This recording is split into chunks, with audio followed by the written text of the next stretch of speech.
কিসে নয়, দোষণীয় নয়। এখন আল্লাহ যে কথাটি বললেন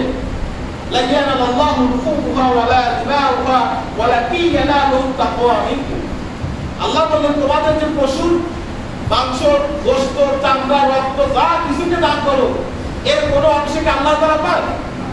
আল্লাহ কি গোশত নেয়? চামড়া আল্লাহ নেয় নাকি? গোশত, চামড়া, রক্ত কোনো কিছুই আল্লাহর কাছে যায় না। শুধুমাত্র আল্লাহ তাআলার কাছে অন্তরের ভয়, ভীতি, অন্তরের অবস্থান আল্লাহ। তাহলে যে ব্যক্তি হাজার টাকা দামের, লাখ টাকা দামের পশুর উপরে ছুরি চালালো, জবে করলো, ওই ব্যক্তি কি লোক তাকে জানিয়ে গোশত খাওয়ার জন্য নাকি আল্লাহর জন্য? আপনারা পশু কুরবানি করেন কার জন্য? আল্লাহর জন্য। যদি তারা পশু কুরবানি করতে পারে তাদের কি লাভ থাকে? তাদের কি মনোযোগ থাকে যে আমি শুধুমাত্র পশু কুরবানি করছি এই মাংস খাওয়ার জন্য? এমনটা কি কেউ করে?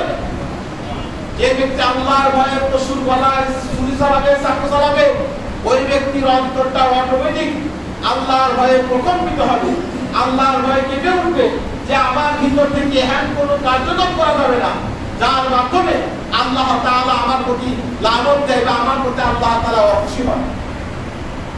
প্রিয় ভাইরা আমার, কামরাতে আমরা একটা কথা বলতে পারছি, কি হলো যে কয়েক বছর আগেও একটি গরু, ছাগল অথবা ভেড়া এর চামড়া